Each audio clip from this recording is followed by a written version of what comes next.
Gauss law and electric flux. Gauss law and electric flux important लिख देना क्योंकि सवाल यहाँ से ठीक ठाक बनते हैं। Gauss law and electric flux, phone का कवर कल भी सही हो सकता है। Gauss law and electric flux, और गॉस लॉ की मदद से ही मैं स्फीयर की वजह से भी इलेक्ट्रिक फील्ड कैलकुलेट करूंगा, ठीक, क्योंकि स्फीयर को और इंटीग्रेट करके निकालो तो बहुत टफ होता है। Gauss law and electric flux, सिर्फ इलेक्ट्रिक फ्लक्स, गॉस का नियम तथा विद्युत फ्लक्स को हिंदी में भी फ्लक्स ही बोलते हैं। ये तो अरे तो इससे पहले रियलमी था भैया, ओप्पो वीवो रियलमी जो मिल जाए हम उसी में खुश रह लेते हैं, हमें ऐसा क्रेज ना है फोन का।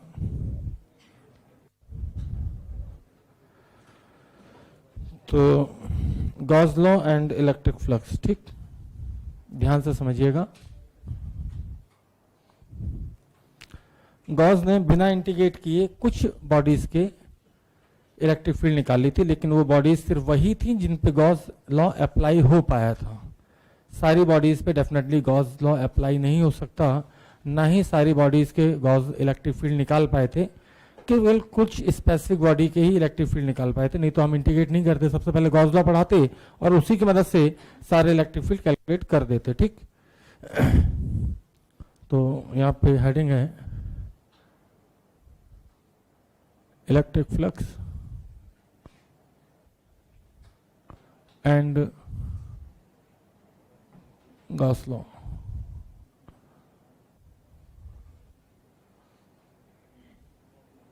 तो कोई बात नहीं, ध्यान दें।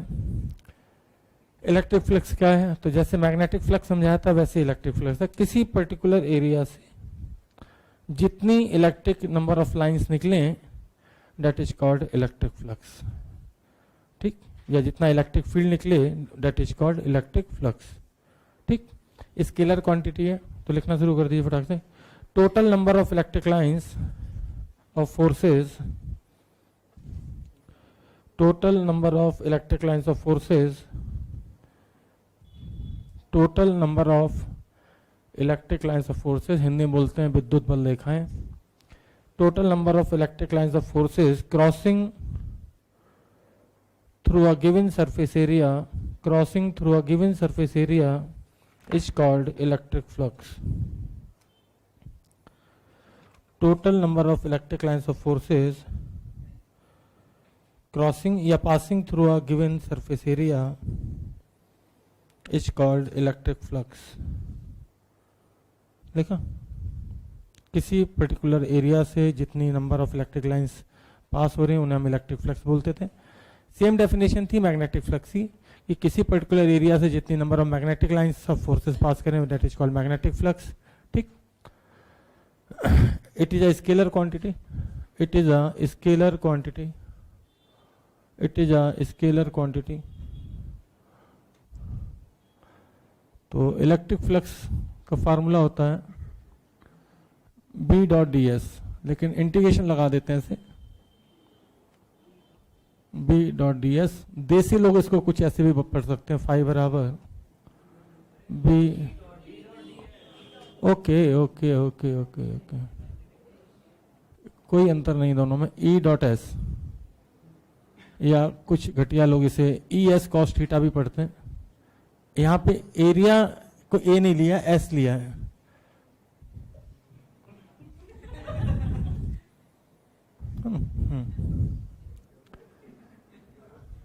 बेटा कलाकारी करो लेकिन मास्टर से ना, है ना।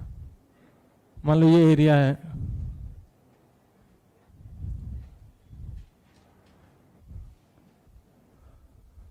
एरिया वेक्टर यहाँ पे है और इलेक्ट्रिक फील्ड ऐसे है, तो याद रहे कि जो एंगल होता है थीटा वो एरिया के साथ नहीं होता, किसके साथ होता है, एरिया वेक्टर के साथ। किसके साथ होता है, और किसी भी सरफेस का एरिया वेक्टर उसके परपेंडिकुलर होता है। तो अगर सरफेस के साथ एंगल 30 दिया जाएगा ना तो समझ जाना एरिया वेक्टर के साथ एंगल कितना है, 60। इसको थोड़ा सा स्टाइलिश बनाए, तो नहीं थोड़ी सी प्लेट की फीलिंग आए, मतलब थोड़ा सा ऐसा लगेगा थिकनेस, कुछ एरिया है, ब्रेड का टुकड़ा जैसा लग रहा है, ठीक। तो ई डॉट डी एस होता है फ्लक्स सिंपली, कोई दिक्कत तो नहीं। गॉस ने कहा था कि ये जो फ्लक्स है पूरा लॉ अगर बढ़ाएं तो किसी क्लोज्ड गॉसियन सरफेस से, इसको ऐसे पता क्यों बनाते हैं, तुमने देखा हो बुक में ऐसे बना होता है, इसका मतलब होता है क्लोज्ड सरफेस। किसका मतलब होता है? क्लोज्ड इंटीग्रल या क्लोज्ड सरफेस से जो कुल फ्लक्स पास होता है वो charge enclosed by Gaussian surface divided by epsilon not के बराबर होता है। अब की इनका मतलब है चार्ज या total charge enclosed by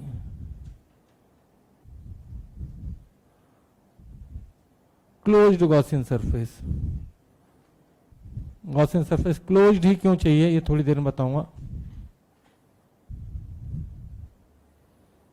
total charge enclosed by closed Gaussian surface.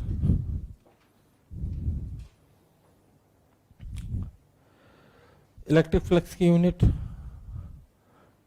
Flux की यूनिट गॉस है तो बोल दो साइंटिस्ट के नाम पे। कोई पूछे यूनिट क्या होती फ्लक्स की तो या तो गॉस बोल देते हैं कुछ लोग, या फिर न्यूटन पर कूलाम तो होती है इलेक्ट्रिक फील्ड की यूनिट, इनटू एरिया से मल्टीप्लाई कर दो, एरिया का मतलब मीटर स्क्वायर, तो न्यूटन पर कूलाम इनटू मीटर स्क्वायर। याद रहे थीटा किसके बीच में एंगल है? एरिया वेक्टर और इलेक्ट्रिक फील्ड के बीच में, एरिया नहीं एरिया वेक्टर। तो theta is the angle between, आप चाहो तो अलग से लिख दो, angle between area vector and यार इलेक्ट्रिक फील्ड वेक्टर।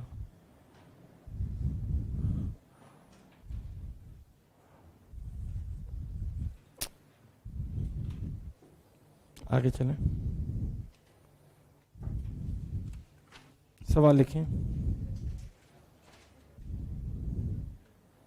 सीधे सीधे सवाल लिखें। इफ ई बराबर, इफ ई का मतलब इलेक्ट्रिक फील्ड बराबर 3/5 E naught I cap plus 4/5 E naught J cap, where E naught की वैल्यू कुछ दी है, वेयर ई नॉट बराबर 2 × 10⁻³ न्यूटन पर coulomb. Find the electric flux due to this field, flux of this field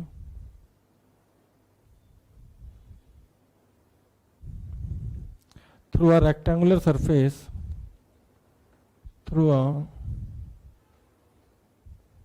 rectangular surface of area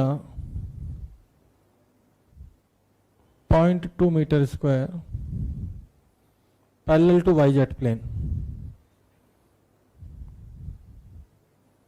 parallel to yz plane। तो काफी आसान सवाल, ई डॉट डी एस करना है, सिर्फ एरिया दे रखा है, ई दे रखा है। क्या आपने सवाल लिख लिया? सही जवाब। इफ कैपिटल ई बराबर 3/5 E naught I cap plus 4/5 E naught J cap, E naught की वैल्यू भी आपको दे रखी 2 × 10⁻³ न्यूटन पर coulomb. Find the electric flux of this field through a rectangular surface of area 0.2 metre square parallel to yz plane. Answer है 240। कितने लोगों का आया? Very good. उन सारे लोगों का ये आंसर आ गया होगा जिन्हें पता है कि yz प्लेन का एरिया वेक्टर आई कैप में आएगा। yz प्लेन का एरिया वेक्टर आई कैप में आएगा, उन सबका ये आंसर आ चुका है वो होगा, क्योंकि जे कैप तो यहाँ मैंने बेवकूफ बनाने के लिए दिया है। तो बेसिकली एरिया वेक्टर होगा 0.2 आई कैप, क्योंकि yz प्लेन के परपेंडिकुलर होता है एक्स एक्सिस, सही है। कोई बोले xz प्लेन तो एरिया वेक्टर समझना जे कैप में है, को बोले एक्स वाई प्लेन तो एरिया वेक्टर के कैप में है, समझ गए। तो एरिया वेक्टर यहाँ पे वाई जेड प्लेन था तो एरिया वेक्टर होगा आई कैप में है। अब आई का डॉट प्रोडक्ट आई के साथ होता है, जे के साथ तो होता नहीं है, तो सीधे फ्लक्स में लिख रहा हूँ 3/5 ई नॉट की वैल्यू कितनी भाई 2 × 10³ इंटू 0.2, चेक करो कितना आएगा ये। गॉस बोल लो, इतना मेहनत करने की जरूरत नहीं है, ठीक। ये सिर्फ इसलिए दिया था मैंने सवाल कि मेरे बार बार बोलने के बाद भी जिन लोगों को इतनी अकल नहीं आ रही कि एरिया वेक्टर के साथ इलेक्ट्रिक फील्ड का डॉट प्रोडक्ट होगा, वो इस चीज को समझ जाए।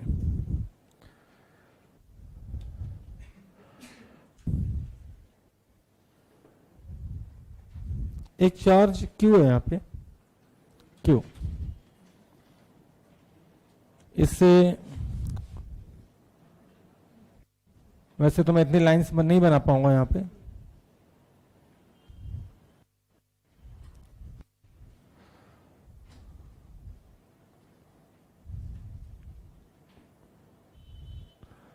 आखिर गॉस लॉ क्लोज्ड लूप पे या क्लोज्ड सरफेस पे ही क्यों लगा, ध्यान दीजिएगा।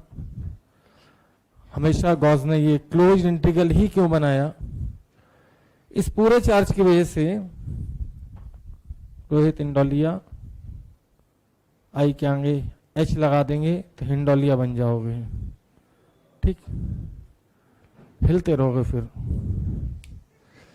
तो जितने बचे हो उतने भी नहीं बचोगे, ठीक। हाँ, और एच को हटा के कुछ और लगा दिया तो सोचो क्या बन जाओगे, ठीक। अब ध्यान से सुनिएगा, इस पूरे चार्ज से, ठीक, पूरे ब्रह्मांड में लगभग 10,000 लाइनें, मैंने एज्यूम कर लिया 10,000 लाइनें निकल रही हैं, ठीक। 10,000 ऊपर, 5,000, 5,000 नीचे, 3D में निकल रही होंगी, ठीक। मुझे ये बताओ कि अगर मैं इस पूरे चार्ज को एक स्फीयर से कवर कर दूं, स्फीयर से, तो इस स्फीयर से टोटल कितनी लाइंस निकली 10,000, कितनी निकली, तो मैं कहूंगा 10,000 के लिए जो टोटल फ्लक्स है वो है Q/ε0। अगर मैं कहता कि इतना स्फीयर का हिस्सा मैंने खुला छोड़ दिया, तो क्या आप कोई कैलकुलेट करके बता सकता है कि अब बाकी हिस्से से कितनी लाइन निकली होंगी, न आधे से बता सकते हो कि ऊपर से 10,000 निकली, नीचे से 10,000 निकली, ऊपर से टोटल 10,000, ऊपर से 5,000, नीचे से 5,000, लेकिन कोई इतना हिस्सा अगर खुला छोड़ दे तो अब नहीं बता सकते कि इससे कितनी, कोई समझ गए। तो गॉस लॉ हमेशा लगा है सिमेट्रिकल बॉडीज पे, किस पे लगा है, और पूरी क्लोज्ड गॉसियन सरफेस पे, ठीक। तो कोई पूछे कि इस पूरे स्फीयर से टोटल नंबर ऑफ लाइन जो पास हुई 10,000, और 10,000 के लिए जो फ्लक्स लिखा है वो Q/Q इनक्लोज्ड बाय ε0, ठीक। अच्छा चलो हटाओ, कोई बोले कि स्फीयर नहीं है, स्फीयर नहीं है,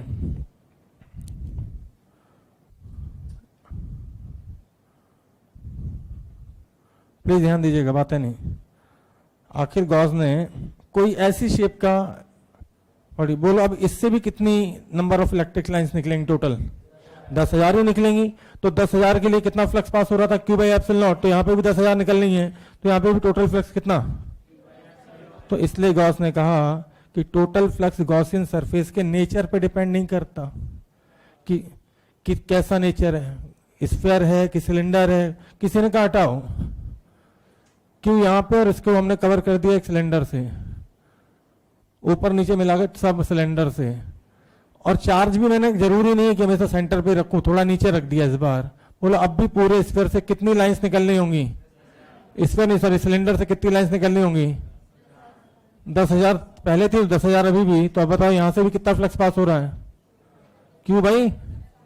लेकिन कोई ये नहीं बता सकता कि इस ढक्कन से कितना फ्लक्स निकला होगा, क्योंकि नॉन सिमेट्रिकल है। हाँ, लेकिन अगर कोई मुझसे कहता कि इस केस में बताओ कि आधे स्फीयर से कितना फ्लक्स पास हुआ है, आधे स्फीयर से, सिर्फ आधे स्फीयर से, तो मैं बोलता कि नहीं, उस केस में मैं बोलता कि यार ऐसा करो, ओपन सरफेस पे तो गॉस लॉ लगता नहीं, तो इसको पहले हम क्लोज बना लेते हैं। क्या बना लेते हैं, क्लोज। और पूरे स्फीयर से कितनी लाइंस पास हो रही है या कितना फ्लक्स पास हो रहा है, Q/ε0, तो सिमेट्रिकल है, तो आधे स्क्वायर से कितना होगा, क्यू बाई 2 एप्सिलॉन नॉट, कोई दिक्कत। लेकिन अगर ये चार्ज सेंटर पे ना रखे होके कहीं ऊपर या नीचे होता, ऊपर होता मान लो ऊपर, तो मैं बोलता कि ऊपर वाले स्फीयर से क्यू बाई 2 एप्सिलॉन नॉट से ज्यादा, नीचे वाले स्फीयर से क्यू बाई 2 एप्सिलॉन नॉट से कम, लेकिन एग्जैक्ट वैल्यू मैं नहीं बता पाता। इसलिए गॉस लॉ हमेशा लगा किस पे, क्लोज्ड गॉसियन सरफेस पे। कोई पूछे कि इसके सिर्फ कर्व्ड पार्ट से बता दो कितनी लाइंस पास हुई हैं, नहीं बता सकते। हाँ, मैं अगर ये बीच में रखा बिल्कुल सेंटर, तो मैं ये तो बोल सकता हूं जितना ऊपर वाले ढक्कन से पास होगा उतना, लेकिन कितना पास होगा ये बताना मेरे बस की बात नहीं है। क्या आप मेरी बात समझ पा रहे हो? क्या आप मेरी बात समझ पा रहे हो? समझ गए बात को? किसी ने कहा कि एक चार्ज है यहाँ पे और एक क्यूब पे रखा है, क्यूब के सेंटर पे, बिल्कुल बॉडी सेंटर पे। अब इसको लोग रट्टा मार के बैठते हैं, ठीक। मुझे बताओ कि पूरे क्यूब से कितना फ्लक्स पास होगा? क्यों भाई? चार्ज जरूरी नहीं आप सेंटर पर रखें, कहीं भी रखें, कहीं भी रखें, पूरे क्यूब से कितना पास होगा? लेकिन अब अगर आपको हर फेस से बताना है तो तब बता पाओगे जब ये चार्ज ठीक क्यूब के बॉडी सेंटर पे होगा। कहां पे होगा? अगर थोड़ा बहुत इधर उधर खिसका दिया तो नहीं बता पाओगे, क्योंकि जो फेस पास पड़ेगा उससे ज्यादा लाइनें निकलेंगी, जो फेस दूर होगा उससे कम लाइनें निकलेंगी। एग्जैक्टली हम नहीं बता पाएंगे उस केस में। समझ गए बात को?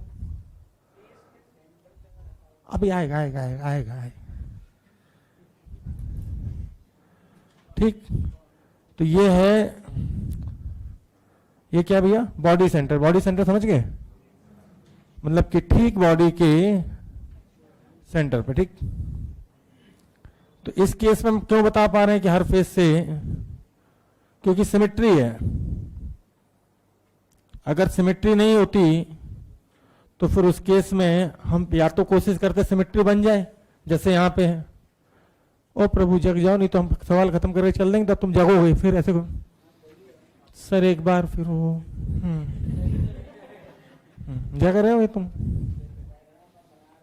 ध्यान दे भाई।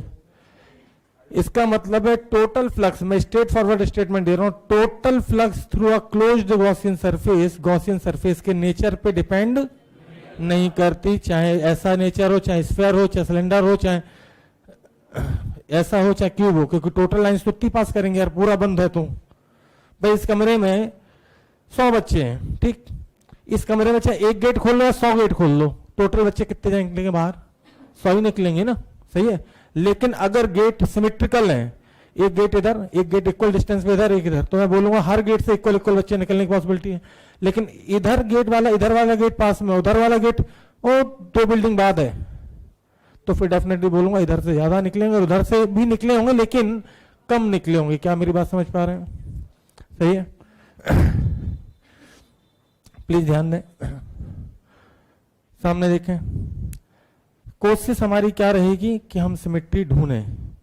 जैसे इसमें बना के तो उसने दिया था मुझे हेमिस्फीयर, लेकिन मैंने फिर अपने मन से स्फीयर बनाया और फिर कहा कि अगर ये क्लोज्ड सरफेस होती, पूरा स्फीयर होता तो निकलता कितना? क्यू बाई एप्सिलॉन नॉट, तो आधे स्फीयर से निकलेगा क्यू बाई 2 एप्सिलॉन नॉट, ठीक। भाई ध्यान दें जरा, सामने देखें, ऐसे फोटो बार बार नहीं बन पाएंगे। किसी ने कहा कि सर अगर फेस सेंटर्ड होता तो, कोई बोलेगा नहीं। मेडिकल का बालक इन आंसर को रट्टा मार लेता है, तेरी ऐसी की तैसी। 3 ही तो सवाल बनते हैं। ध्यान दे भाई, इस फेस के सेंटर पर रखा।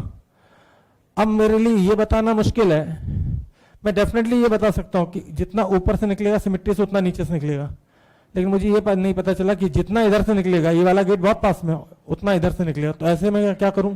सिमेट्री बनाने के लिए एक छोटा सा डिब्बा और एज्यूम करूं ताकि मुझे एक्स वाई जेड तीनों में सिमेट्री मिल जाए कहीं पे भी। अब सिमेट्रिकल हो गया मामला। देखो कैसे, जितनी डिस्टेंस एक्स में है लेफ्ट में उतनी राइट में, जितना ऊपर है उतनी डिस्टेंस नीचे है, जितनी डिस्टेंस पीछे a/2 उतनी आगे है। अब मैं बोल सकता हूं, अभी भी मैं सिर्फ ये बोल सकता हूं कि टोटल मिला के इस क्यूबॉइड से कितना फ्लक्स पास हुआ होगा?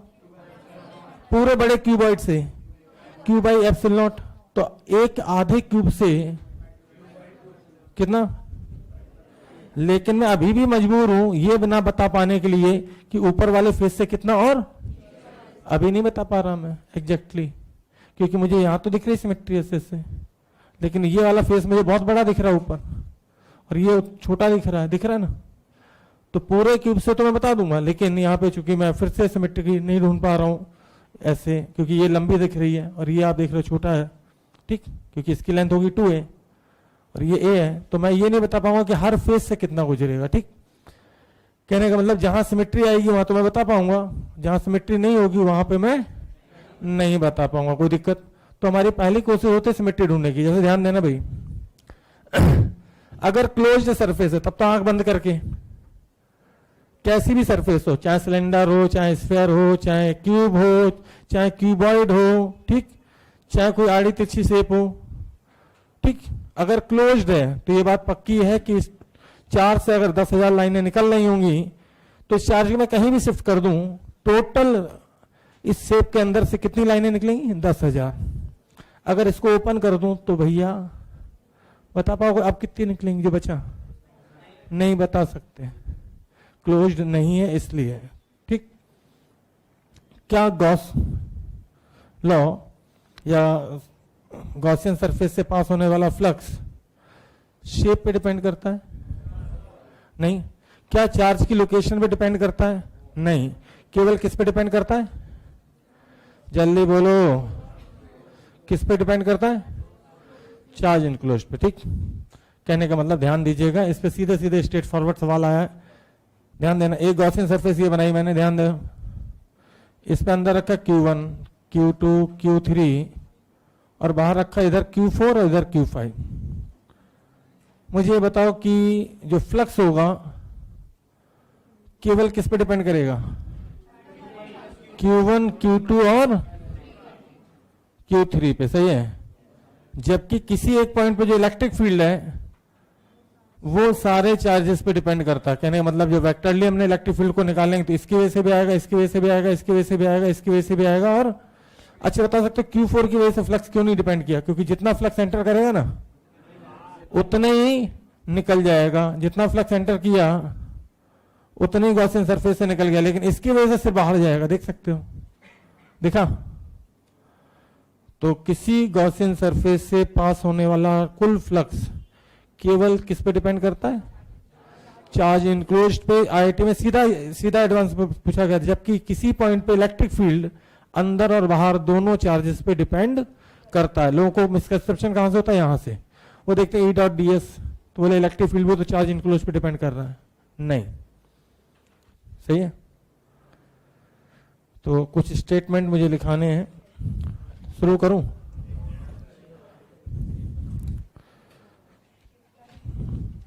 इलेक्ट्रिक फील्ड किस पे डिपेंड करता है भैया? Electric field depends on inner और outer charge both.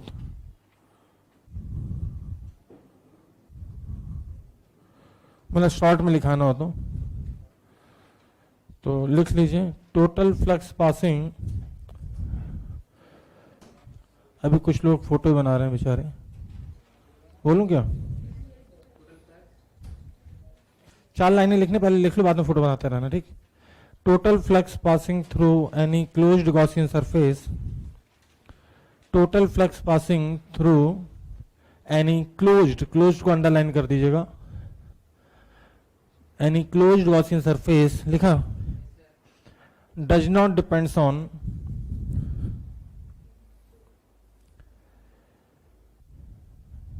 total flux passing through any closed Gaussian surface does not depends on point number 1।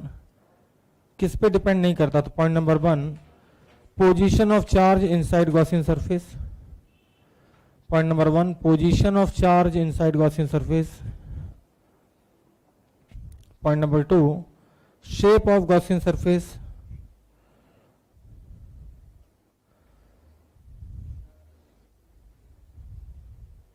Point number 2, shape of Gaussian surface। Point number 3, charge outside Gaussian surface. Point number 3, charge outside Gaussian surface. Total flux passing through any closed Gaussian surface does not depends on point number 1, position of charge inside Gaussian surface, point number 2, shape of Gaussian surface, and point number 3, charge outside Gaussian surface. अगली line लिखें, it only depends on total charge enclosed by Gaussian surface. It only depends on total charge enclosed by Gaussian surface. लिखा, but net electric field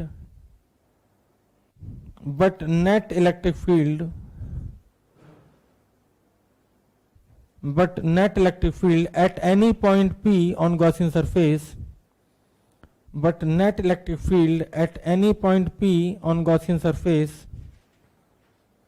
मतलब Gaussian surface पे किसी point P पे अगर हम net electric field देखें, but net electric field at any point P on Gaussian surface depends on both inner as well as outer charges. Depends on both inner as well as outer charges. Bracket में चाहो तो लिख दो charges के नाम, photo में लिखे ही हैं, Q1, Q2, Q3, Q4, Q5. Depends on both inner as well as outer charges. ठीक, इतना ही बात है.